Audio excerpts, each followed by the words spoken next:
Olá, tudo bem? Estamos começando mais um ADMcast, o podcast que te mostra que a administração está em tudo, principalmente em um ano tão especial, o ano do Jubileu de Diamantes, que significa 60 anos da administração profissional no Brasil.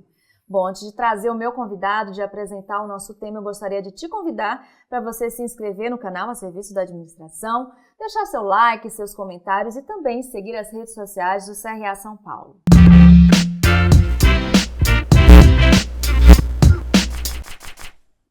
Bom, hoje o nosso tema é sobre o mercado de moradias universitárias e para essa conversa eu tenho o prazer de trazer o bacharel em administração e CEO da YouLiving, Everton Camarano. Tudo bem, Everton? Seja muito bem-vindo. Obrigado, tudo jóia e você? Tudo bem. Bom, para a gente iniciar esse bate-papo, Everton, eu gostaria que você nos falasse um pouco sobre o que está aquecendo, né, esse mercado, o mercado de moradias universitárias, considerando que ele não é tão popular aqui no Brasil como é nos Estados Unidos, na Europa, mas mesmo assim ele tem crescido, né? Sim. A gente, na YouLiving, a gente começou o trabalho em 2012, né? Foi quando a empresa foi fundada, mas ela ganhou tração e um volume de camas mais relevante, como a gente conta aí no segmento, a partir de 2018 e 2019, com a entrada de dois grandes investidores. E aí, desde então, a gente tem desenvolvido o portfólio, né? Hoje a gente conta com 2.200 camas em 8 unidades e 5 cidades brasileiras, 3 estados. Em todas as praças, a gente percebe, ano após ano, um incremento e uma evolução, né, no sentido de conhecimento do produto, e é um trabalho árduo aí para um negócio que está começando. Então, né, ainda quando a gente pensa no volume de estudantes universitários do Brasil, que fazem graduação principalmente presencial, que acaba sendo o foco principal, a gente está falando de 1,4 milhões de estudantes que saem das casas ou das cidades para estudar. Então esse é o target ali, né, o alvo de clientes principal que a gente olha. Então tem um trabalho com as universidades que é feito, tem um trabalho em redes sociais, em portais, né, de notícias, enfim, que interessem tanto ao público direto, final ali, que é o jovem em preparação para o momento do vestibular, em preparação para o início da vida acadêmica, e também para os pais que acabam sendo decisores que compartilham, né, esse momento de buscar por uma moradia, pensando na possibilidade do filho ou a filha se deslocarem das cidades para poder fazer o sonhado vestibular e a sonhada faculdade, né? Dá início a esse momento muito chave na vida. Então, e tem o próprio boca a boca que vai ajudando, né? Hoje em dia, claro, mais potencializado pelo uso de redes sociais de fato, das pessoas que já viveram a experiência de uma moradia universitária, conosco principalmente. Então a gente tenta manter também ativo, né, esse contato com clientes que já passaram, ou porque já se formaram, ou porque acabaram depois mudando de cidade, sendo transferidos, mas manter algum tipo de engajamento com todo o público que já viveu a experiência da YouLiving, como uma forma de propagar, né, o tipo de negócio e o que esse produto existe principalmente, né? É um produto muito novo, mas que a gente entende que ele atende de forma, né, bastante completa as necessidades dos jovens universitários. O que fez vocês investirem nesse negócio e até hoje, o que faz vocês apostarem, né, na ampliação desse negócio? Perfeito. Bom, é um segmento que, como você mencionou no início, ele é muito desenvolvido em alguns outros mercados, né? E a gente pode citar os Estados Unidos e o Reino Unido como mercados muito maduros nesse segmento, né? Então a gente está falando de uma quantidade muito grande de propriedades e de inventário de solução para moradia, algumas vezes ligadas até às faculdades, então unidades que são operadas dentro do campus da universidade, se não dentro do campus, nas imediações ali, para facilitar deslocamento, etc., e muitas vezes até em parceria com as universidades. Então é um mercado que ele é tão consolidado e maduro que as universidades, quase a maioria delas, né, elas se associam a um parceiro que faz a operação desse tipo de empreendimento. Muitas vezes ela desenvolve o ativo juntamente, então ela pode ser sócia em algum tipo de empreendimento, ou ela cede a administração de um prédio que é dela dentro do campus para tornar a moradia. Isso é muito pelo entendimento nesses mercados ao longo do tempo do valor agregado que esse tipo de solução traz para a riqueza desse jovem, né, no sentido de, primeiro, conectá-lo rapidamente a um grupo de pessoas que está vivendo a mesma fase de vida.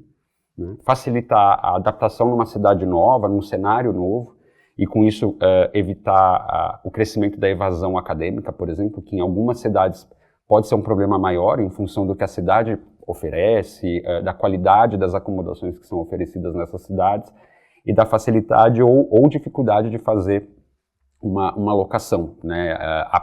Hoje em dia é mais facilitado, aí o Living facilitou, foi uma das primeiras a começar com muita coisa no sentido de facilitar, por exemplo, a contratação à distância, sem cobrar seguro-fiança ou exigir a presença de um fiador, com contratos de locação mais flexíveis. Hoje isso a gente já tem outras soluções nesse sentido, mas o mercado ele veio para solucionar uma grande dor aí, né, do jovem que passou muito, não sei, né, muitos provavelmente das pessoas que estão ouvindo a gente hoje, assistindo a gente hoje, já tiveram, ou direto ou indiretamente, uma experiência, às vezes, um pouco traumática com esse processo, né? Então, você tem uma notícia muito bacana que você passou na faculdade, e depois você tem um período muito curto para tomar uma decisão de onde você vai morar, e às vezes muita dificuldade em encontrar isso. E é um produto, a gente entende que cabia no Brasil, né, pela demanda, pelo tamanho do mercado no Brasil. Então, como eu falei, a gente é estimado pelo MEC, essa estimativa é de 2023, a mais recente, que 30% dos estudantes universitários de graduação, eles se deslocam das cidades, então a gente chega nesse número aí estimado de 1,4 milhão, e esse grupo de pessoas está concentrado basicamente em São Paulo, no estado de São Paulo e no estado do Rio de Janeiro. Então metade, mais ou menos, desse número é estimado que se concentra nessas cidades. E aí a gente começou a olhar para esse mercado, entender, e também por experiências próprias dos investidores que viveram nesse tipo de moradia e entendiam que no Brasil faltava essa solução, né? Então é uma solução que vem para somar, né? Ela vem para trazer uma nova categoria de serviço para as outras já existentes de moradia para universitários mesmo, né? Mas entendendo que é um modelo que hoje, né, ele tem um grande diferencial por conseguir agregar algumas camadas, eu diria, de valor para essa experiência, né, para a jornada. Então, tanto pensando no pai e na mãe, nessa família, e nos aspectos que são valorizados, como, por exemplo, segurança, localização, uma gestão profissional desse ativo. Então, como é que vai ser o cuidado com o apartamento, com o bem-estar, com a segurança, não só do ponto de vista do bairro ser seguro, etc., mas de controle de acesso, da segurança do apartamento em si, né, das rotinas de cuidado com esse imóvel, para que o jovem possa fazer aquilo que ele precisa fazer. É uma preocupação a menos, né? Sem dúvida. Nessa sem jornada, dúvida. Né, universitária. Sem dúvida. E para o jovem também ajuda a quebrar algumas barreiras, sendo a primeira delas o medo da solidão, né, e esse novo. Então, também é dos pais um pouco dessa preocupação, né? O meu filho vai fazer amizade fácil, ele vai se adaptar, como que isso pode atrapalhar o início dessa descoberta, né? Então, quando esse jovem chega, a gente faz um trabalho bastante dedicado em conectar essas pessoas e criar comunidade, por uma série de interesses, pelo curso, pela cidade de origem, para enriquecer o grupo de pessoas que essa pessoa vai ter contato e enriquecer a visão de mundo mesmo, né? Então, como é que a gente usa as diferenças, porque a gente tem hoje na base de clientes pessoas de mais de 40 países diferentes. O Brasil, bastante. Muita gente, só 30% da base é basicamente de estrangeiros, o que também agrega uma outra camada muito interessante no dia a dia, né, dessas pessoas. É como se você vivesse um intercâmbio dentro da sua casa, né? Então, para o jovem tem várias camadas de oportunidades de contato com pessoas de outros cursos, que na faculdade geralmente você anda com a sua turma, você dificilmente fura a bolha e conhece pessoas de outros cursos, às vezes muito diferentes, mas que nas interações isso pode enriquecer muito a visão, o horizonte de visão desse jovem que está numa fase muito rica de aprendizado. Então, a gente realmente acredita que esse modelo, ele favorece uma aceleração ou um desenvolvimento de soft skills aí que o mercado depois vai pedir, exigir, e dificilmente pessoas que, por exemplo, viveram na casa dos pais vão ter o mesmo nível de desenvolvimento desse tipo de habilidade, de comunicação, resolução de conflito, negociação, por exemplo, enfim, e fazer parte de uma comunidade é muito poderoso, mas exige bastante esforço também, de muita empatia, inclusive. Então, são coisas que você geralmente não aprende na faculdade, e esse ambiente ele acaba fazendo, e a gente faz um trabalho grande disso para que isso seja sentido, vivido por eles e, enfim, é uma forma de enriquecer essa jornada. Bom, a gente está entendendo, né, um pouco mais sobre esse modelo de negócio e eu acho que fica também uma grande dúvida para quem está nos assistindo, que está inclusive tendo o primeiro conhecimento, né, sobre esse mercado. Quais são os principais desafios de uma gestão de uma empresa voltada, né, a moradias com esse nicho específico, né, moradias universitárias? Vocês estão localizados na região sul-sudeste, mais na região sudeste, não é isso? Isso. Quais são os maiores desafios para vocês colocarem esse negócio em prática no dia a dia? Perfeito.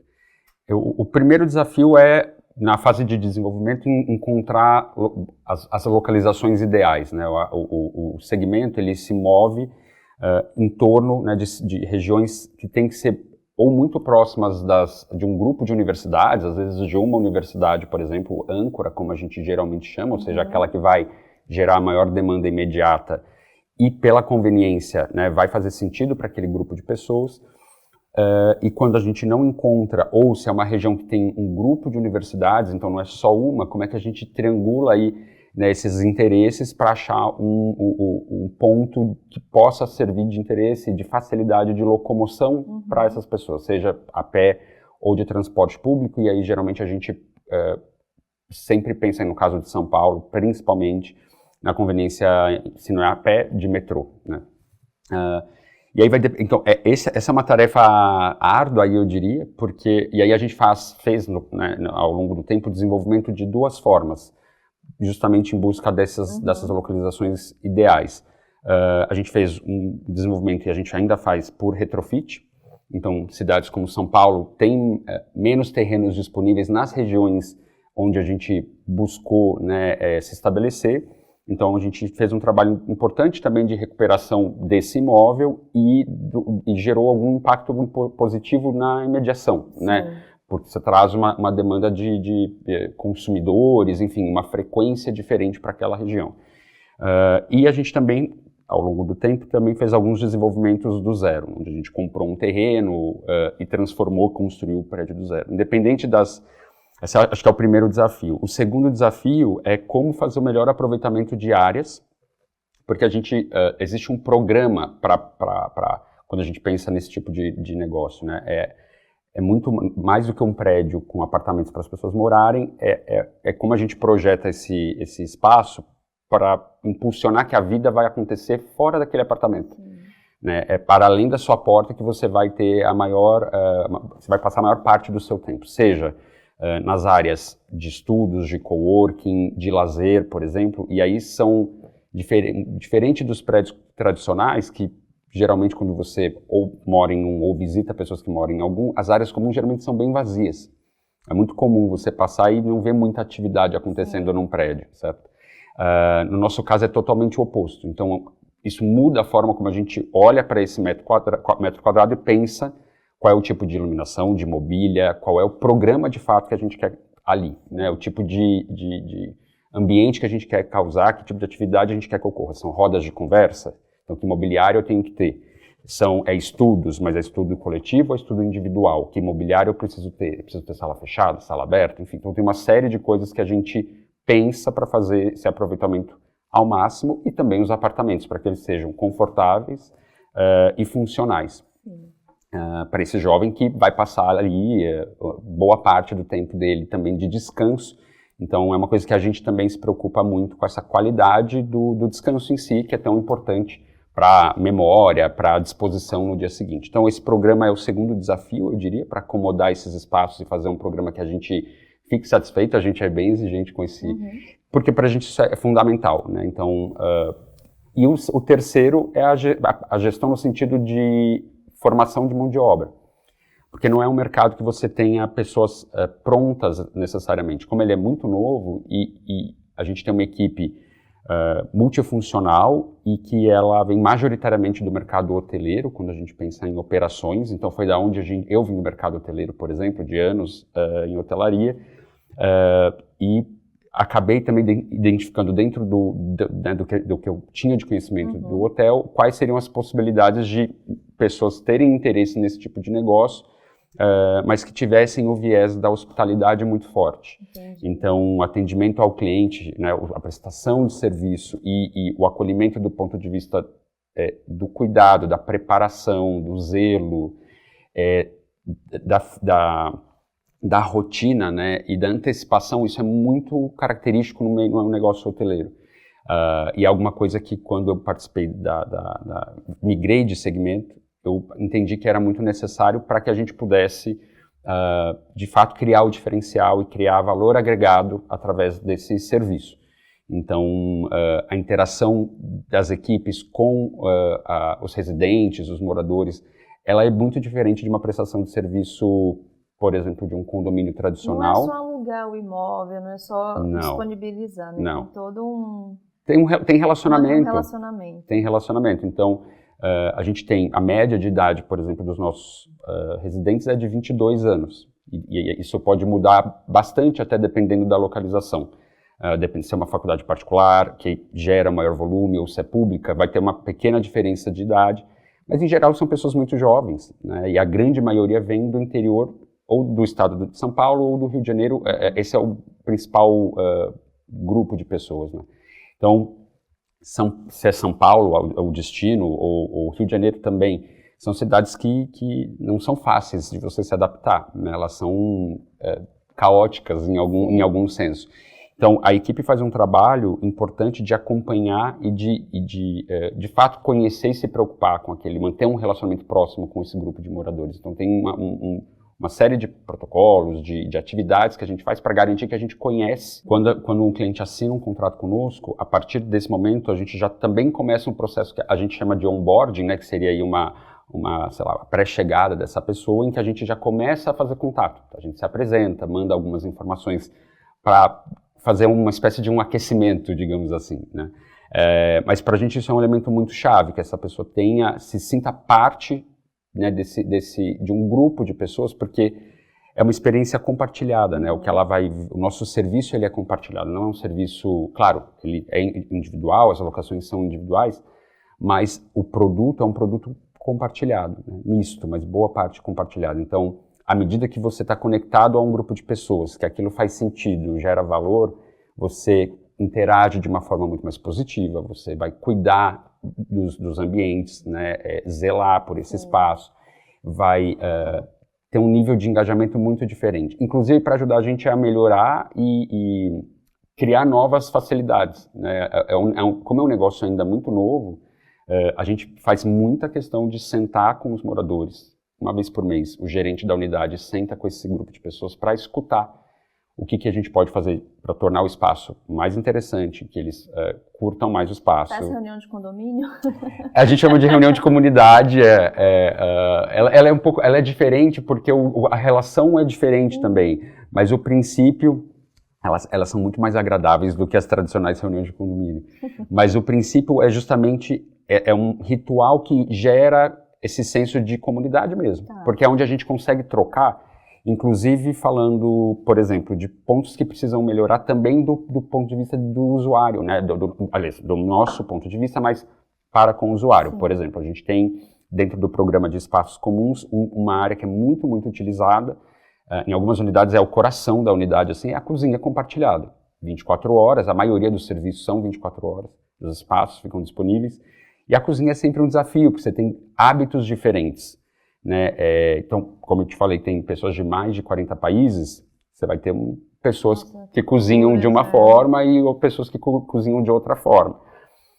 Umas fazem mais sujeira e outras menos. Então, a gente trabalha muito com eles também para pontuar essas coisas que precisam melhorar em prol do bem-estar de todo mundo. Sim. Né? Então, é um trabalho de construção mesmo, né? No início, e isso foi um grande aprendizado, porque no início a gente desenhou, pensou muito mais como se fosse, sei lá, regras de uso, né? E ao longo do tempo a gente começou a entender que a própria forma de posicionar essas condições de uso deveria ser um pouco mais uma troca e menos uma imposição. Então, a gente até passou de mudar, algumas coisas passaram a mudar de nome de regra para acordo. Tá? Então é um acordo coletivo aqui, certo? Para funcionar, eu consigo te oferecer isso aqui, mas eu também preciso que você contribua. E isso é muito diferente do que se tem, né, como moradia, no sentido de moradia tradicional. Mesmo num condomínio, você não vai ter exatamente esse tipo de construção. E várias das regras vêm sendo e são constantemente revisadas a pedido deles também. Então, eu gostaria de ter mais flexibilidade aqui e ali. E a gente escuta e fala... Trocando e vai construindo. Melhorando, né? Então, acho que e aí esses são os desafios. A mão de obra ela não vem exatamente pronta, então tem um trabalho importante de desenvolvimento dessas funções e de entendimento também do que é necessário enquanto habilidades, conhecimentos, enfim, para compor um time que seja multifuncional e que consiga, né, entregar a experiência e o valor agregado que a gente busca. Então, esse time basicamente é composto, né, por um gerente, cada unidade tem um gerente, que muitos vieram do mercado hoteleiro. Depois a gente tem algumas pessoas que trabalham em suporte a esse gerente na posição de, a gente chama de Student Relation, que é alguém que vai ter mais relacionamento ali e vai cuidar da comunidade, dos rituais que a gente chama, que são esses programas que se repetem para formar a comunidade. É a pessoa de suporte imediato dos estudantes para uma série de assuntos. E depois a gente tem a equipe de manutenção. Então tem uma manutenção, um programa de manutenção preventiva e também manutenção corretiva, e são colaboradores nossos. A gente já testou o modelo terceirizado e recentemente até migrou para 100% interno, porque a gente viu mais ganhos ali de qualidade e etc. E de atendimento. Então esse time todo ele faz relacionamento com os moradores, né? E todo mundo precisa estar muito alinhado. E aí, fora isso, a gente tem a portaria, que é 24 horas. Nesse caso, ela é majoritariamente terceirizada, então um parceiro, e aí a gente também desenvolve esse parceiro. Geralmente, né, quando o tradicional é vir uma equipe de portaria muito formal, e o ambiente ele não é tão formal, ele é um ambiente mais descolado. Então, se alguém aparece de terno e gravata lá, as pessoas... é curioso isso, mas cria uma certa separação. Então, a portaria de um ambiente desse ela é mais informal. Então, a gente tem que pensar no uniforme que faça mais sentido para esse espaço, para ser um ambiente que, de fato, ele se sinta pertencente àquele. Se adapte também, né? Tem a identidade dele também, né? Muito bem. Então, acho que esses são os principais desafios. Maravilha, maravilha. Bom, a gente falou até então que é um mercado muito novo, porém é um mercado que tem tido uma grande rentabilidade. Só para vocês terem uma ideia... Em 2024, o mercado de moradias universitárias movimentou 12,7 bilhões de dólares em todo o mundo. E quando o mercado é assim, superaquecido, super rentável, os investidores aparecem. E também tem sido um mercado que tem recebido muitos investimentos. Eu gostaria de saber, Everton, qual é o perfil, né, dos investidores desse mercado, o que eles estão procurando, né, para investir? Porque eu imagino que sejam investimentos altos, né? São investimentos altos e é um comprometimento de longo prazo, né? O que é muito interessante no caso da YouLiving é que a gente tem dois investidores institucionais, né? Um investidor inglês, que é de um family office ligado a um duque do Reino Unido, que investe no mundo inteiro e há muito tempo no mercado imobiliário, de diferentes formas, né? No Brasil, é o primeiro investimento deles, por exemplo, no Brasil. E eles investem em moradia universitária em algumas outras regiões do mundo e em muitas outras formas de real estate. E a gente tem depois uma gestora aqui que investiu e fez a captação também, né, com essa empresa externa, e criou uma JV. Então, no nosso caso, a gente tem uma JV que foi responsável pelo investimento dessas 8 unidades que a gente tem hoje em funcionamento, todas, a mais recente aberta agora em Higienópolis, que é uma unidade muito bacana, em frente ali à Santa Casa de Medicina, do ladinho do Mackenzie também, e a gente expandiu, a unidade de Porto Alegre, que tinha 99 unidades disponíveis e agora conta com um pouco mais de 330 unidades. Então, foi uma grande expansão no mercado que é bem importante para a gente, né? Porto Alegre é muito conhecida pela qualidade de ensino também, e é uma praça que a gente tem tido muito êxito.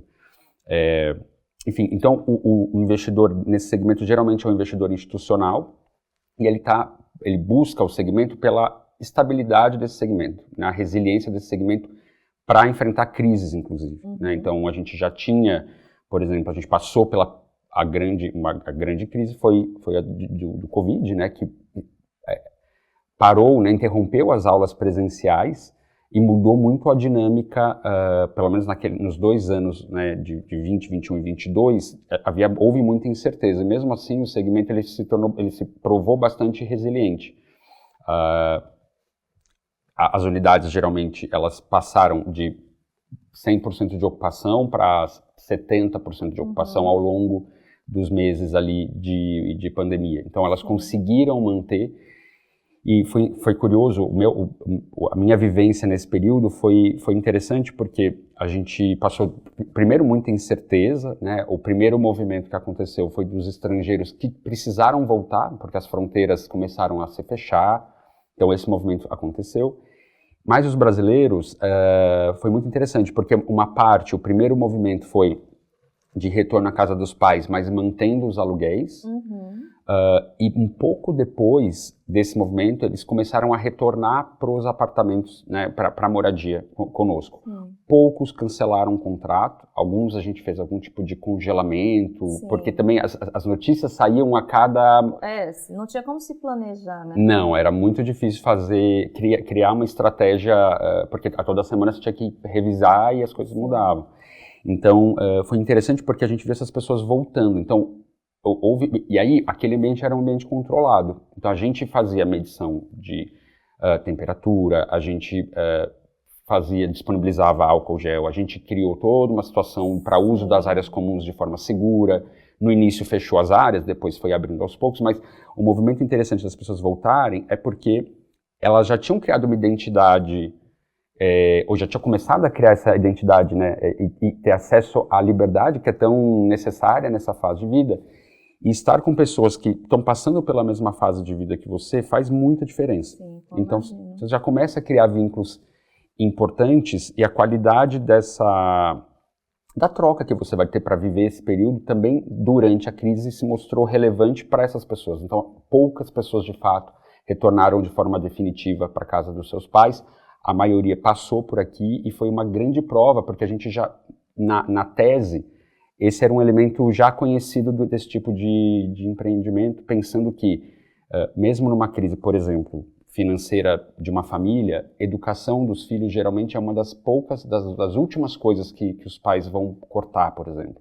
Então, e a moradia, quando atrelada ao ensino, por uma questão, né, de estar em outra cidade, etc., faz parte desse pacote. Então, é um segmento bastante resiliente e, do ponto de vista do investidor, ele traz, né, mais segurança, sem dúvida. E bastante oportunidade, né? De novo, é um mercado aí no Brasil, né, que existe ainda muito a ser desbravado, né? A gente, como eu falei, acabou de completar aí essa última abertura, mas o mercado é grande e, claro, exige várias adaptações. A gente tem produtos bem diferentes dentro do portfólio, né? Então, por exemplo, a gente está em Campinas, do lado da Unicamp. É um produto bastante diferente, por exemplo, do que a gente tem na praia na Praia do Flamengo, ali do lado do Palácio do Catete, que é um hotel de 1950 que a gente retrofitou e fez lá uma unidade, que é a nossa maior unidade do portfólio, com quase 400 unidades disponíveis, com lista de espera e etc. Então, Campinas também, né, um grande sucesso, mas modelos muito diferentes, porque a realidade ali de contexto e de soluções, de opções de moradia são bastante diferentes, então a gente também olha para o desenvolvimento com esse viés de adaptar a cada realidade, é estudante universitário, mas os perfis mudam bastante. Então a gente também tenta adaptar o programa, como eu mencionei, e o produto para cada praça onde a gente vai abrindo mercados novos. Bom, Everton, eu gostaria de saber como é que funcionam, né, as parcerias com as universidades. Algumas delas oferecem dormitórios, outras oferecem repúblicas. Como é que vocês trabalham em conjunto? Perfeito. A gente, dentro do valor agregado que eu comentei mais cedo, a gente pensa no valor agregado também para a faculdade, né? Então, como a gente pode, através de convênios com as faculdades, gerar benefício para a parcela de estudantes que vai demandar moradia e que ao não encontrar ou ao ter dificuldade, isso vai impactar na jornada acadêmica dessa pessoa, seja no rendimento acadêmico ou seja até na desistência do curso. O que é muito triste quando acontece por dificuldade, por exemplo, de adaptação numa cidade, né? Ou de encontrar uma moradia que seja próxima, que você não tenha que passar muitas horas em trânsito e etc. Então, as faculdades entendem que moradia é uma questão relevante para conseguir, inclusive, receber esse grupo de pessoas de fora, brasileiras, mas também estrangeiros, pelos convênios que elas fazem. Então, a USP, por exemplo, tem N convênios, né, um número muito alto de convênios com faculdades estrangeiras de troca, né, mútua ali de estudantes para períodos de 6 meses, às vezes 12 meses de intercâmbio. Então, isso na graduação já e depois em outros programas também, em outras formações. E nos casos dos estrangeiros, isso fica mais latente, porque é uma demanda, 100% deles vai precisar de moradia, e é um modelo que lá fora é muito conhecido já. Então, em alguns casos, os convênios eles só são possíveis se a faculdade garante que existe uma oferta de moradia adequada.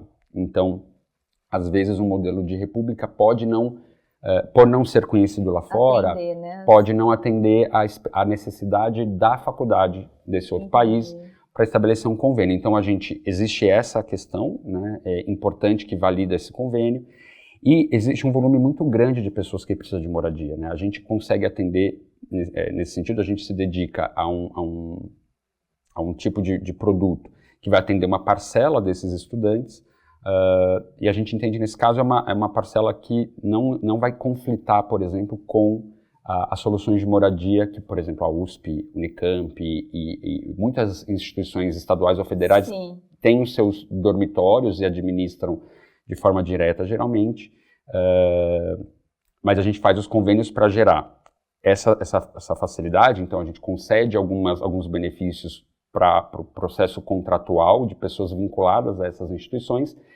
e em algumas das instituições a gente também faz um convênio onde a gente cede, né, através de doação, bolsas moradia. Então, pensando no público que não poderia pagar, não teria acesso à moradia dentro da ULive, né, mas que tem a necessidade e que a faculdade, a universidade não consegue atender todo esse volume de pessoas, né, com as suas próprias moradias. Então, é uma forma de também devolver, né, para a universidade esse valor que ela gera para a gente também quer gerar valor para ela nesse sentido. Então, a gente tem esse programa com 4 universidades, né, e é um programa que é muito exitoso, assim, e a gente acredita que ele é essencial para formar, né, o que a gente...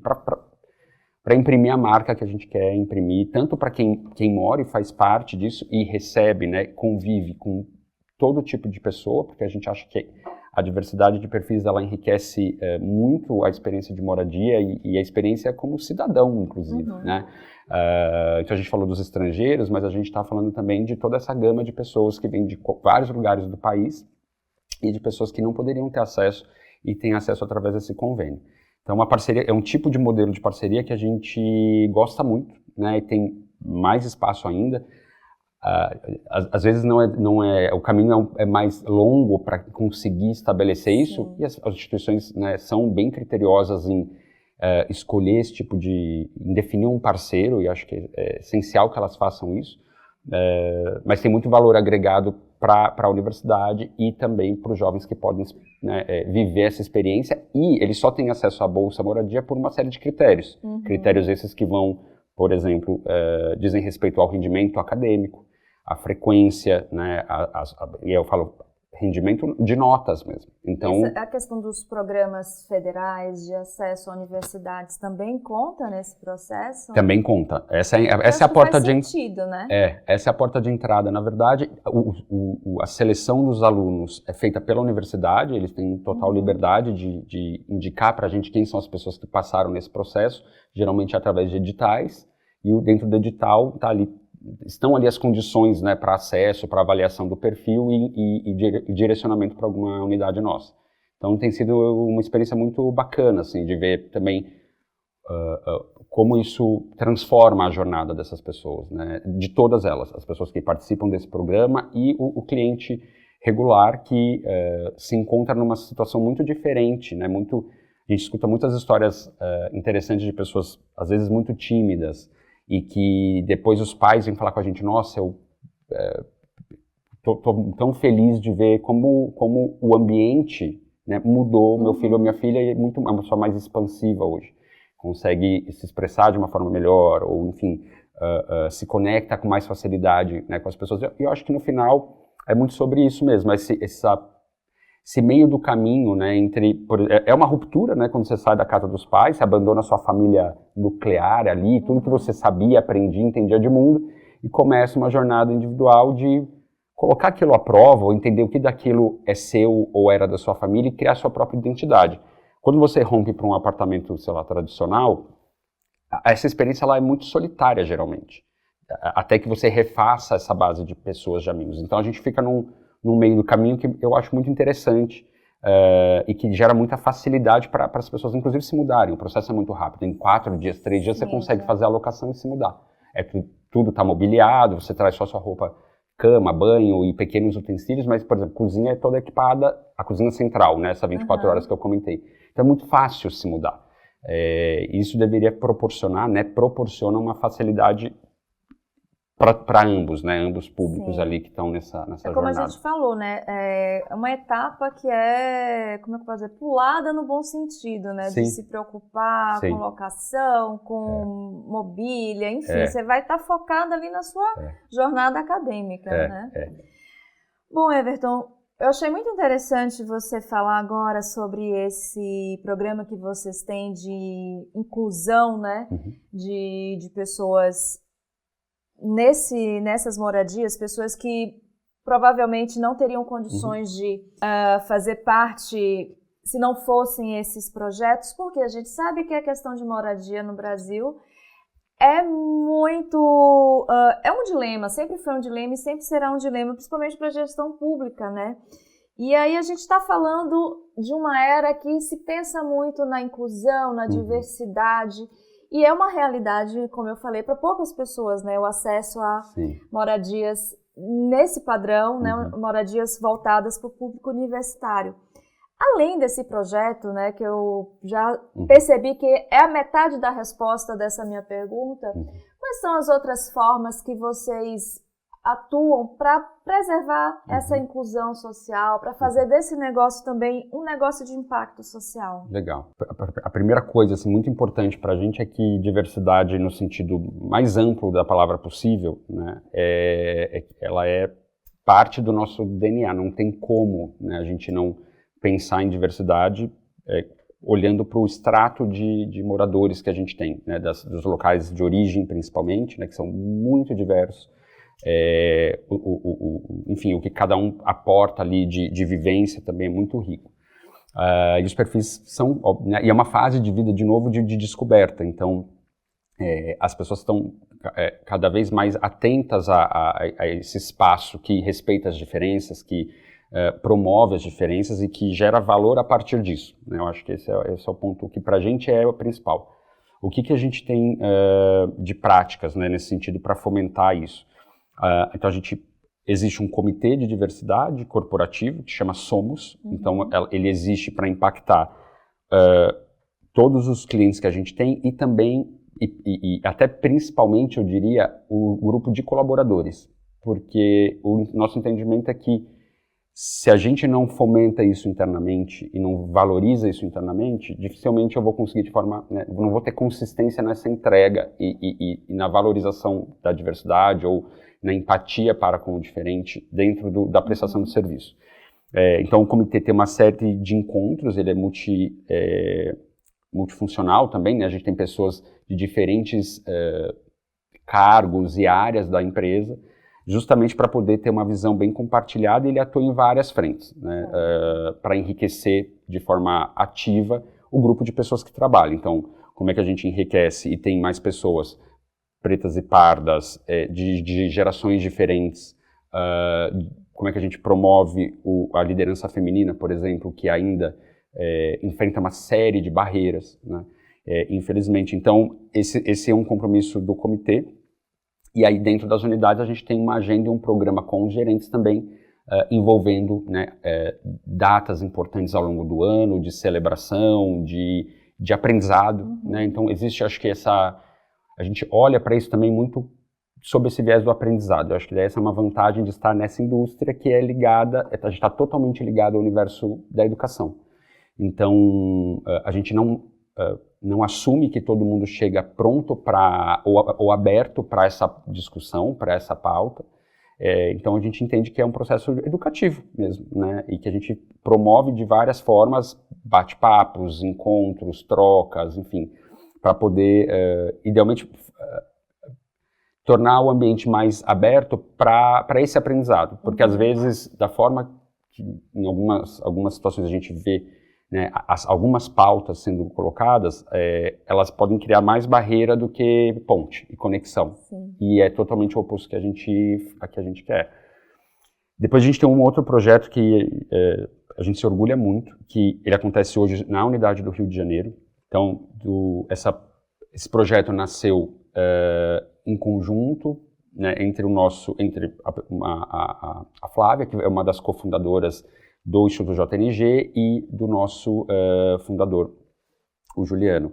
Então, existia já uma ideia desse projeto, mas a JNG precisava encontrar um parceiro para poder tirar do papel o projeto, que é um projeto de moradia independente, para fomentar a autonomia, em algum grau, né, de pessoas que têm algum tipo de deficiência cognitiva. Então, a gente está falando de síndrome de Down, está falando de autismo, principalmente. Hoje, esse projeto conta com... A gente tem 10 apartamentos reservados para o Instituto JNG, da unidade do Rio de Janeiro. Moram hoje com a gente 4 pessoas, nesse momento agora, que fazem parte do projeto. E o projeto, ele conta...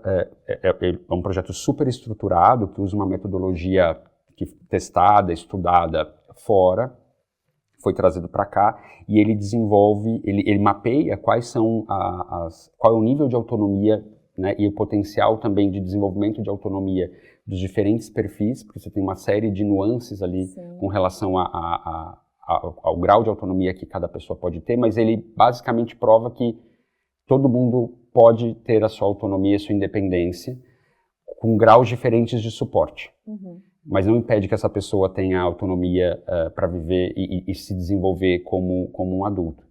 Então, a parceria deu certo porque a YouLiving proporciona esse espaço de conexão, de comunidade, de serviço mais próximo, e o modelo de moradia encaixa muito mais, ou seja, esse programa de conectar as pessoas, de criar o senso de comunidade.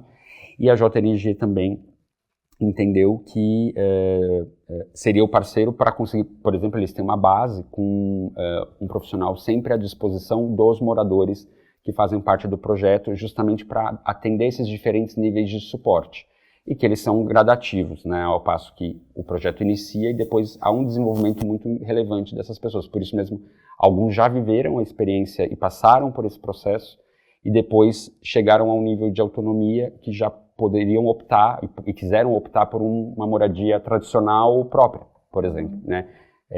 O que é muito bacana. Então é um lugar, de fato, muito rico e tem muito potencial para que esse desenvolvimento aconteça.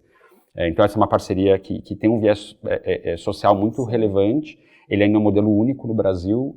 A gente, junto com a JNG, quer trazer para São Paulo e tá fazendo bastante. A gente tem uma reunião em breve. Aliás, eles ficam no Rio de Janeiro, mas eles vêm para cá para a gente tentar viabilizar em São Paulo também, numa das nossas unidades aqui, para crescer, né? A gente entende que existe uma demanda importante, uma carência nesse sentido de soluções voltadas para esse público. E é um modelo que a gente acredita muito e vê muito valor, né? Ver essa transformação, como eu falei. Não só uma demanda de mercado, né? Mas uma questão social. Sem também, dúvida, né? Sem dúvida. Então, interessante para todos os residentes que fazem parte, que têm esse convívio, de também conseguir, quando eu falei de ampliar o horizonte e visão de mundo, é isso também, né? Ter contato com pessoas que têm, por exemplo, uma deficiência cognitiva que você, no dia a dia, provavelmente você teria menos. E é uma coisa que a Flávia fala muito, né? Que essas pessoas, a gente não costuma vê-las no mercado, a gente não costuma vê-las no restaurante, porque os serviços, né, não se adaptam e acabam, de uma forma, mantendo essas pessoas à margem. Invisibilizando. Invisibilizando, justamente. Então, é muito potente, né? Então, esse é um outro projeto que a gente se orgulha muito. E aí tem um outro projeto muito que a gente faz, que é mais ligado à parte ambiental. Então, quase todas as nossas unidades hoje operam 100% com energia de fonte renovável, fonte limpa. Então, uma migração que começou em 2020, e a gente tem uma unidade ainda em vias de fazer a transição, mas é alguma coisa que para a gente também faz bastante sentido quando a gente pensa, né, em impacto que a gente gera, né, que a nossa operação gera, e como que o público que a gente atende hoje, ele está conectado também com essas pautas, né? Então, acho que faz todo sentido para a gente. Essas são algumas, né? Acho que a ideia é a gente ampliar, com certeza, sempre a marca positiva que a gente pode deixar aí, ou seja, pensando no viés social ou no viés ambiental. Bom, a gente agora vai falar sobre um assunto que eu imagino que você também, em outras entrevistas, deva responder, que é sobre concorrência. Uhum. Vocês são pioneiros, né, nesse segmento, mas Sim. tem concorrência direta e também tem a concorrência das tradicionais imobiliárias, dos sites de busca por moradia. Além do diferencial que você já nos disse que tem, que é sobre a questão do relacionamento, quais outros diferenciais vocês procuram para se destacar nesse mercado que, apesar de ser nichado, acaba tendo que ser popular, né, em algum momento? Claro. A gente acredita muito no modelo, né, como a gente falou, então existe concorrência direta, todo mundo ainda numa fase muito embrionária, eu diria, né, mesmo a gente sendo pioneiros ali em 2012, o mercado, ele ainda, como eu mencionei, ele é muito vasto, né, e a gente busca se diferenciar principalmente, né, quando a gente se especializa no público, então entender o que gera valor para esse público, e aí é a vantagem do nicho, né, quando a gente consegue se conectar de fato com aquilo que faz a diferença no dia a dia para poder entregar isso como valor e gerar o diferencial. Esse certamente vai ser o principal.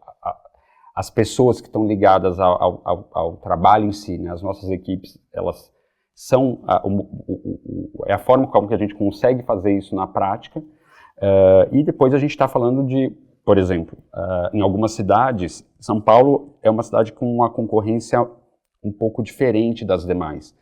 Houve um movimento muito grande de abertura de muitos prédios com microapartamentos, né, que durante a pandemia isso acelerou bastante e foram abertas muitas unidades. Uma parte dessas unidades é usada ali como curta estadia, né, então não atende ao público que a gente atende. E não necessariamente elas estão nas localizações que mais impactam o nosso público, que são aí os setores, né, as áreas onde a gente tem mais universidade. Fora de São Paulo, a realidade é muito diferente. E aí cada cidade tem uma situação, né? Então, no Rio de Janeiro, por exemplo, você tem um déficit, quase um déficit habitacional nas regiões mais procuradas, né, da cidade do Rio de Janeiro, então, e que caibam no bolso do estudante também. Né? Então, ali a gente, por exemplo, pode dizer que existe uma concorrência menor de alguma forma, né? Porque a gente não tem esse movimento de prédios, por exemplo, com estúdios e tal. Isso também não acontece nas outras praças onde a gente opera, né? A gente está, acabei não falando das cidades, mas a gente está em São Paulo, como eu mencionei, Rio de Janeiro, Santos, Campinas e Porto Alegre. Então, São Paulo acaba tendo essa dinâmica diferente, mas o que a gente entende e aposta é na proposta de valor mesmo, né? Ela é o fator que vai gerar a diferença. A gente, basicamente, e o nível de serviço nesse caso, né? Ou seja, todo o programa que está à disposição desse morador, então, Não é somente a disponibilizar áreas comuns, mas de fato esse programa que vai acontecer, que são esses eventos, as ativações, as pessoas que a gente convida para rodas de conversa, palestras, etc., para enriquecer a vivência desses moradores e a conveniência também. Então eu diria que o principal ponto é a proposta de valor para os pais e também para os estudantes, atrelado com os serviços que estão ali conectados a essa facilidade, a oferta do espaço. E nada disso também vai funcionar se os ativos não forem muito bem localizados e tiverem uma estrutura que faz sentido para o dia a dia do estudante universitário. Você falou uma coisa que eu imagino que quem está nos assistindo deve estar se perguntando, que foi moradias que caibam nos bolsos dos estudantes. Como é que vocês fazem, né, a definição dos valores dessas moradias? Porque a gente está falando certamente de um público de estudantes que tem, né, o apoio, o suporte de uma família. Alguns já podem até trabalhar, mas de qualquer forma, morar aqui em São Paulo, no Rio de Janeiro, eu falo assim dessas duas praças porque são as que eu mais tenho conhecimento, não deve ser barato, principalmente nesses pontos estratégicos, né? Perfeito. Como é que vocês fazem essa definição? Perfeito. Então, a gente busca sempre ter dentro da definição de produto, né, um mix de apartamentos que permita essa flexibilidade de preço. Então, a gente vai ter apartamentos de metragens diferentes, por exemplo, algumas unidades que são compartilhadas, então você compartilha uma cozinha ou uma copa e uma antessala, por exemplo, e cada um tem o seu dormitório, né? Os contratos são todos individuais, então mesmo num apartamento como esse, cada pessoa tem o seu contrato de locação e tem a sua privacidade total por conta das fechaduras eletrônicas que todos os apartamentos que a gente opera têm. E depois a gente tem os estúdios individuais, que hoje é a maioria do portfólio acaba sendo desse tipo de apartamento, mas também com variações.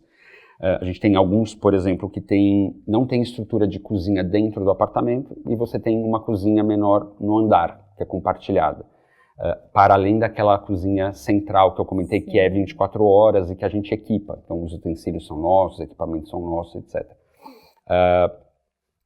E aí você vai ter outros estúdios que já tem uma copa ou que tem uma cozinha mais estruturada. Então a ideia de fazer esse mix é conseguir justamente ter uma gama de preços, né, mais ampla que consiga atender aos diferentes públicos, né? A gente tem preços começando ali em R$ 1.600 por mês e que incluem quase todos os serviços, né? O que o estudante ele paga na nossa moradia à parte. Consumo de ar-condicionado, né, eletricidade ligada ao ar-condicionado que todo mundo tem, então todas as unidades têm ar-condicionado, ele paga esse consumo e paga uma taxa de administração todo mês que cobre alguns custos de uso de área comum mesmo, de eletricidade, etc. Fora isso, ele paga só o que ele consumir de forma adicional. Por exemplo, a gente tem lavanderias 24 horas e aí ele vai pagar o consumo daquela lavagem ou secagem. Os consumos próprios são perfeito. A parte. Exatamente, mas todo o restante, internet, por exemplo, já faz parte, né? Aliás, a internet é mais importante do que água nas nossas unidades. Então, então é muito fácil, porque você tem tudo concentrado num pagamento só, e os valores começam em R$ 1.600, vai variar da cidade, variar da disponibilidade daquele momento, etc. E aí podem chegar... A região também varia? Região também varia, exatamente. Podem chegar a R$ 4.000, por exemplo, dependendo, né, a gente tem a vantagem no Rio de Janeiro, por exemplo, de ter apartamentos que têm uma vista para o Corcovado lindíssima. Esse apartamento ele vai ser, obviamente, mais valorizado. Sim. Então, você vai ter todo tipo de apartamentos. A ideia é conseguir, através do portfólio, desse mix, conseguir atingir diferentes estudantes com diferentes perfis financeiros mesmo. Bom, gente, antes da nossa dica de leitura, uma curiosidade sobre você. Você é bacharel em administração, como já nos falou, vem do setor hoteleiro, né? Conta pra gente como é que você chegou até esse mercado. Acabei me formando em administração, mas eu estudei, eu me desenvolvi no trabalho dentro da hotelaria. Então, quando eu tive que fazer a opção eu estava mais inclinado a fazer hotelaria, porque eu já estava trabalhando numa rede hoteleira, e os próprios hoteleiros, alguns me falaram, faça administração porque vai te dar uma visão mais ampla do que a hotelaria e vai te servir muito. A hotelaria você vai aprender aqui dentro, de fato. A hotelaria é uma grande escola. Assim, a minha grande formação acabou sendo dentro, de fato, da hotelaria. Né? Me permitiu mudar de cargo N vezes, me permitiu ter experiências fora do Brasil. Enfim, então a minha formação, de fato, ela é muito mais até hoteleira, né? E a administração está envolvida 100% nesse processo. Depois pela própria rede hoteleira, participei de um MBA executivo fora, onde éramos 26 pessoas do mundo inteiro, sobre gestão de hospitalidade internacional, e ali também tinha um viés bem importante do ponto de vista de administração, de investimento, de retorno, enfim. E aí em dado momento, me encontraram, na verdade, né, pelo LinkedIn mesmo, e fizeram o convite de assumir a gestão e desenhar a operação do primeiro residencial universitário.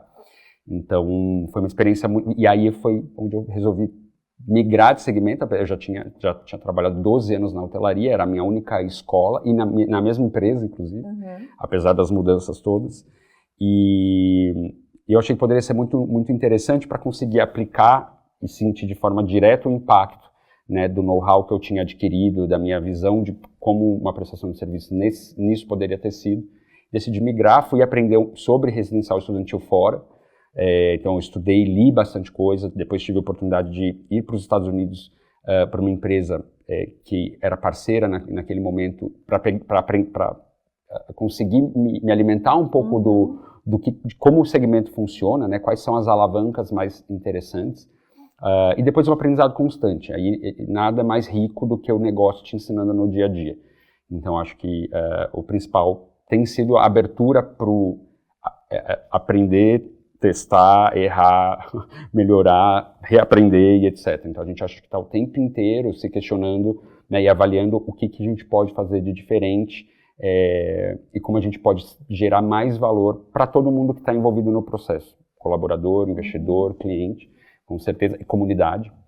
E foi assim que eu migrei, e eu realmente me apaixonei muito pelo produto, pelo projeto. Acho que o mais interessante também foi, na migração, eu tive a chance de estar 100% dentro de uma unidade. Então, foi a partir dali que eu entendi o que era necessário de habilidades, de conhecimento, de perfil, né, para compor uma equipe, entregar o serviço que era necessário e desenhar todos os processos do zero, literalmente, né, e alguns co-criar com os clientes, o que é muito interessante. Eu nunca tinha vivido isso, e um segmento, por exemplo, hoteleiro, não me permitiria isso, né. Então, acho que isso acho que é o mais apaixonante, e poder acompanhar de alguma forma. Hoje eu acompanho um pouco menos próximo, né, com uma certa distância, mas as histórias de vida desses jovens, né, de parte, pelo menos, daqueles que acabam se destacando mais ou que têm uma relação mais próxima com a gente. E é muito, muito, muito rico mesmo ver a jornada, né, como essas pessoas chegaram e como elas, menos de um ano depois, como elas estão, e depois quando o ciclo termina também, né, mas a relação fica. Então acho que é um tipo de negócio que permite uma conexão diferente daquilo que eu tinha experimentado antes com o cliente. E essa proximidade acho que é muito rica e benéfica para o negócio, né, no sentido de que a gente aprende, ouve, enfim, no dia a dia. Né? A hotelaria acho que tem mais rotatividade, e no negócio de vocês tem pelo menos um período, no mínimo 6 meses, vocês vão ter contato com aquela pessoa. No mínimo 6 meses. E, enfim, então acho que, para mim, esses são isso foi o que me fez fazer o movimento e depois permanecer, né, vendo o potencial e o impacto que ele pode gerar na vida de tanta gente, né, e colaborar com a educação no país. Acho que isso é um grande privilégio. Muito bom, Everton. Bom, agora a gente vai para a nossa dica de leitura. A gente sempre pede aqui uma dica de leitura. Pode ser mais de uma, pode ser sobre o nosso tema, ou também pode ser sobre um assunto que não tem nada a ver com o que a gente está falando aqui. Tá bom. Fica à vontade. Um sobre propósito é o Comece pelo Porquê. Acho que é uma leitura muito interessante que ajuda a inverter a ordem com que a gente geralmente tenta achar soluções, e é uma forma de fato, mergulhar e achar o propósito real que vai servir para o negócio, mas vai servir também para qualquer outra empreitada, né, na vida que a gente tem. Então é um livro que para mim faz muito sentido, eu particularmente gosto muito. E o outro livro, que é uma das leituras sagradas da hotelaria, que é O Jeito Disney de Encantar. Então, esse eu recomendo muito. Esse é super famoso. Esse é famoso. Muita gente que trabalha na indústria de serviços já leu, né? Eu já reli ele algumas vezes, porque ele é um livro fácil, né? Relativamente rápido de ler, mas ele tem bastante informação, bastante insight que serve para diferentes momentos de uma pessoa que trabalha com a indústria de serviços ou que quer entender mais sobre essas alavancas do serviço. Então, acho que é uma leitura muito interessante que eu recomendo. Excelentes dicas. Bom, quero te agradecer. Quem quiser continuar te acompanhando aqui depois do nosso programa, onde é que pode te encontrar, Everton? Na YouLiving, em primeiro lugar, então podem bater lá, a gente marca um bate-papo, vai ser um prazer recebê-los em qualquer uma das unidades. Bom, além disso, pode me encontrar no LinkedIn, então Everton Camarano vai aparecer provavelmente um nome aqui. Acho que é o canal mais direto para poder me encontrar e a gente poder trocar, bater papo. Enfim, e também fazer algum tipo, pensar, né, em soluções. Então, provavelmente parte do público que está vendo a gente aqui também empreende, também trabalha com algum tipo de solução que, de repente, fala, poderia fazer sentido para esse tipo de negócio, né? A gente está super aberto, disponível, como eu falei, buscando aprendizado e melhoria constante.